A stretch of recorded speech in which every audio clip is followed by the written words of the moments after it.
Se liga nessa notícia aqui, ó. Ela tá no futuro, mas a gente já tá nesse futuro, então já bloqueou, tá? Kindle.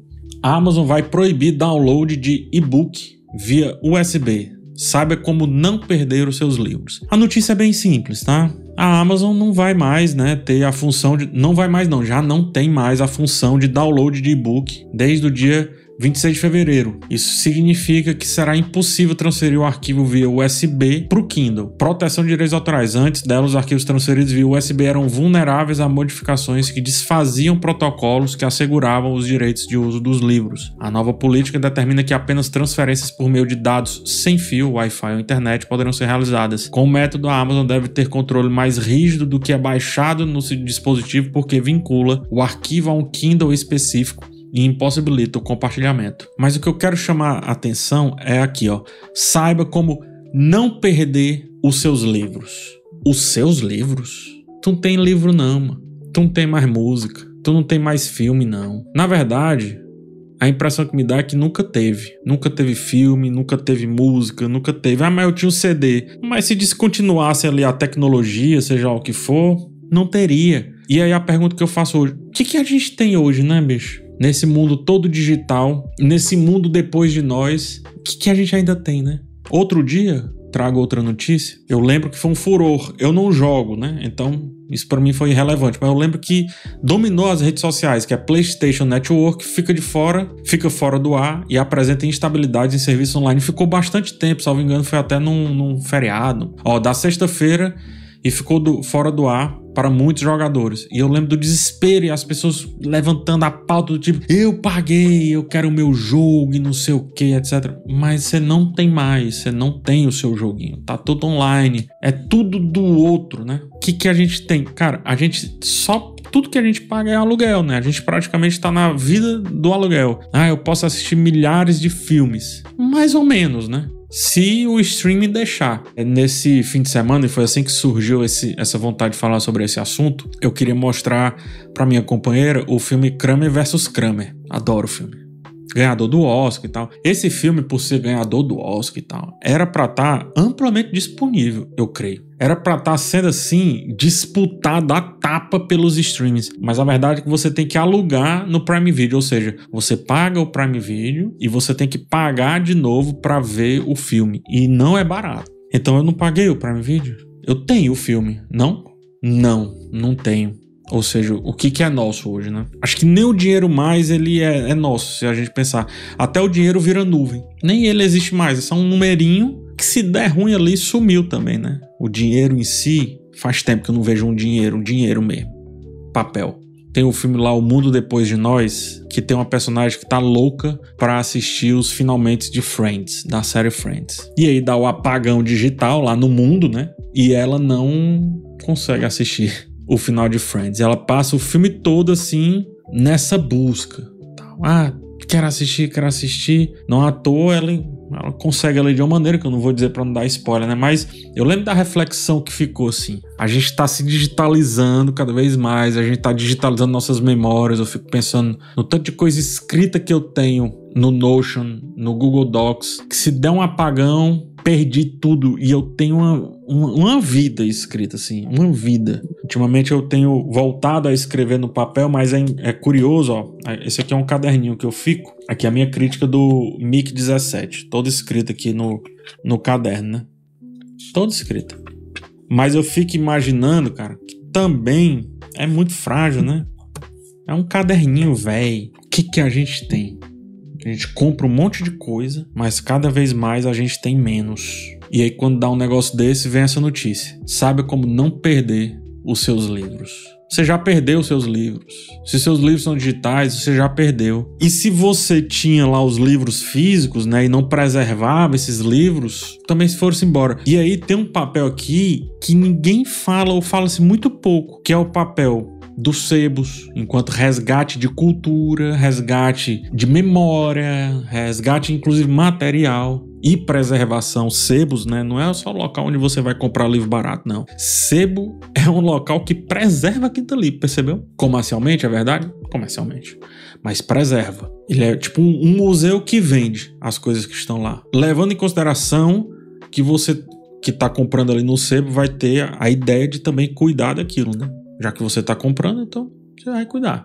E outra coisa é a pirataria. Não posso aqui defender a pirataria, principalmente de coisas que estão disponíveis. Mas vocês já pararam pra pensar o tanto de coisa que a pirataria salvou? Salvou. Super Nintendo, por exemplo. O último jogo, assim, videogame que eu tive, de fato, usei bastante. Vez ou outra eu me pego jogando Super Nintendo, que é um emulador, fruto da pirataria. Porque senão, eu não sei como é que ligam o Super Nintendo. Primeiro, onde que compra o Super Nintendo em si, o console. Aquelas fitas todas que ficaram por aí, várias delas, sei lá o que é que aconteceu, e elas teriam ficado jogadas aí no tempo ao léu. Tem um documentário, Atari, Game Over, é o nome desse documentário. Esse documentário aqui, ó, conta a história do cara que achou, escavando, literalmente escavando, ele achou os jogos do ET, o jogo de Atari do ET. Foi um jogo que deu muito errado. Ele ia dar muito errado. Muito errado. E aí o que é que a empresa responsável, não sei quem é a empresa, tá? Não me recordo. E aí a empresa responsável foi lá e enterrou o jogo, que é pra não dar um prejuízo ali. Escondeu aquilo ali. No documentário tem até o Ernest Cline. Tá aqui, ó. Tem o Ernest Cline, que é o autor do Jogador Número 1. Inclusive lá, ele pega o DeLorean... Então, as coisas vão se tocando, né? Ele vai pegar o DeLorean dele, que ele tem um DeLorean, e ele vai pegar porque esse DeLorean estava emprestado pro George Martin. Ou o DeLorean era do George Martin, é um negócio desse assim. O George Martin é autor do Game of Thrones. E aí esse cara vai lá junto, acompanha lá o rolê de desenterrar os jogos. Então tu imagina se não fosse a pirataria, né? A gente estaria sem acesso a um monte de jogos e também, posso assim dizer, a um monte de filmes. Então, por mais que haja as críticas legais à pirataria, elas têm que ser feitas porque é direitos autorais, aquele negócio todo, mas pirataria, assim como o sebo, é uma parada, tem um quê de preservação ali, né? No caso da pirataria, de preservação digital. No caso de sebo, de preservação material. Com os livros sendo cada vez mais digitais, né? Vários livros. Muita gente pergunta, PH, por que você publicou seus livros físicos? Cara, porque eu acho que tem que ter o físico também. Mas aí, ao mesmo tempo, a gente pensa assim, é um tanto de coisa, né? Um tanto de lixo que a gente produz e produziu. Só que o grande problema é que a gente parou de fazer os livros físicos, porque se produz muito lixo. A gente parou de fazer CD, de jogo, de música, etc., porque, como falava, produzia muito lixo. Uma das desculpas que fala é isso. Tipo, a Apple tentou tirar ali os carregadores, sei lá, de celular, porque é uma produção de lixo. Mas isso é fake, né? Não é isso. Não é por isso que se parou. Se parou porque é mais rentável você produzir no digital, você manter no digital. Aí a desculpa era essa, de produzir lixo. Só que ao mesmo tempo, a gente tá produzindo mais lixo. Não é? A gente tá produzindo mais lixo ainda, cara. Produz lixo com maquiagem, produz lixo com desodorante, produz lixo com não sei o que, produz lixo marmita, com plástico pra todo quanto é lado. Se eu quiser hoje assistir ao seriado Westworld, seriado que eu gosto muito, tem até tatuagem dele, deixa eu ver se eu... Tem até tatuagem do seriado. Que eu gosto muito. Até a temporada mais ou menos dele eu gosto. Eu não posso assistir. Porque o Max serviço de streaming tirou do ar. Não tem o Westworld. Eu não posso. Eu pago o Max. Quando eu paguei, tinha o Westworld, mas não tem mais. Então não é meu, nunca foi meu. Eu tive permissão pra ver ali. Sabe, é mais ou menos quando uma criança chega na sua casa e diz, pode olhar, mas não pode tocar. Então nada mais é nosso, né? E aí, por que se digitaliza tudo? 3 coisas, vai. Em termos disso, né? CD... música, filmes, etc. E jogos, sobretudo jogos, eu acredito, apesar de conhecer muito pouco sobre esse universo, que quando você digitaliza, você controla 100%, você controla de ponta a ponta aquele objeto intelectual, vou chamar dessa maneira. Você não permite que surja a partir daí mercados paralelos, ou seja, pessoas que retêm, que vendem, tal, que revendem, que constroem mercados, outros mercados e assim sucessivamente. O outro ponto é que você não gera um estoque. A empresa não gera um estoque. Aí, como a empresa não gera um estoque, ela não tem que declarar esse estoque. Ou seja, aquilo dali não é um fracasso. Filmes, séries, jogos hoje em dia, para você definir como fracasso, você precisa fazer meio que um malabarismozinho. Por quê? Porque eles não existem. Eles não precisam ser mais sucesso de vendas. Eles podem entrar no zeitgeist, né? No imaginário popular. É mais do que o suficiente. E acho que o terceiro ponto é esse lance do apagamento. Mudou, a empresa mudou o CEO, mudou tudo. Não quero mais que as pessoas vejam isso daqui. Pá, apaga. Eu não sou um colecionista, não sou. Eu tenho meus livros aqui, a única coisa que eu tenho físico, mais ou menos, assim. Alguns LPs que eu gosto, tá? De Sensação, de Downplay, não sei o quê. Mas ao mesmo tempo eu também me pergunto assim, se eu fosse ter tudo o que eu quero, assim, que tá lá ao meu alcance no digital, daria pra eu ter? Será que eu conseguiria ter? Não dá, né, também. Então o digital também tem suas coisas boas. Portanto, o que eu defendo? Eu vi isso há muito tempo, salvo engano, no vídeo do Canal Tech, que estava debatendo na época essa questão do apagão. Acho que foi uma galera de jogo aí, não sei se vocês lembram, uma loja que acho que foi do Wii, uma loja que a Nintendo disse que ia tirar do ar. Enfim, eu vi esse argumento e faz muito sentido. Tinha que ter alguma regulamentação, alguma coisa, de que assim, se você vai lançar uma obra, seja mais ou seja menos, tem que ter as duas coisas. Você vai no digital, pronto, libera o digital. Mas tem que ter uma tiragem mínima, física que seja. Por exemplo, o Westworld, tinha que ter o Blu-ray, o DVD, seja o que for. Tá entendendo? Cara, vai que eu tive uma conexão absurda com aquilo. Não tô falando de Westworld, mas outras coisas. Vai que eu tive uma conexão absurda com aquilo e eu não vou poder comprar pra eu iniciar um ciclo de preservação daquilo. Já pensou? A reflexão que eu trago é essa daí, né? O que a gente tem ainda, cara? A gente tem mais nada, né? Tem mais nada. Mas ao mesmo tempo, será que era pra ter mesmo? Não basta a gente ter vivenciado aquilo? Será que a gente precisa guardar as coisas que a gente vivenciou? Se eu visse. Eu sei tudo que eu penso sobre o Westworld e eu sei muita coisa que o Westworld me levou a pensar. Tá tudo aqui. Mas por quê? Porque eu lembro de ter parado e refletido e construído um pensamento. Ou seja, eu lembro de ter contemplado. Portanto, se Star Wars acaba hoje, não pode mais ver Star Wars em canto nenhum, zero. Todos os sentimentos para com Star Wars eu vou ter. Porque eu refleti sobre cada filme. Eu contemplei cada filme. Eu não só consumi. E aí é onde eu acho que tem o grande ponto. Como não perder os seus livros? Ora, como não perder os seus livros? Contemplando os livros que você lê de fato. Porque você não precisa necessariamente ter. Uma vez que a gente não tem mais nada e talvez nunca tenha tido de fato, porque a gente tem um problema muito grave com preservação, é contemplando o livro. Quando a gente lê um livro, assiste um filme, escuta uma música, para e pensa sobre aquilo dali, porque aquilo dali vai ser para sempre teu. Que para sempre é esse? Até o teu existir intelectual, digamos assim, né? Porque até isso é volátil. Até a nossa existência é volátil. Vem um Alzheimer e leva tudo. Em vida ainda, não tô nem falando de morte. Em vida, vem um Alzheimer e leva tudo.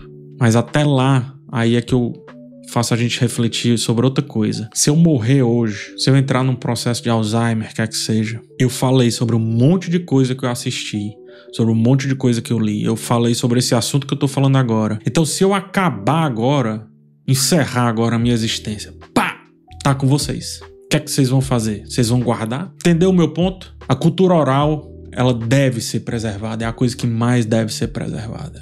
Os griots que andava ali pelo continente africano, contando as histórias do povo, mudando ali acolá, tudo bem, mas contando, fez com que aquelas histórias não fossem perdidas. Falava-se, né, que quando um griot morria uma biblioteca. Mas será que morria mesmo? Será que essa biblioteca não estava nas pessoas que escutaram aquelas histórias e que passaram agora elas serem griot? Será que não passaram elas agora a sair contando? Então eu volto.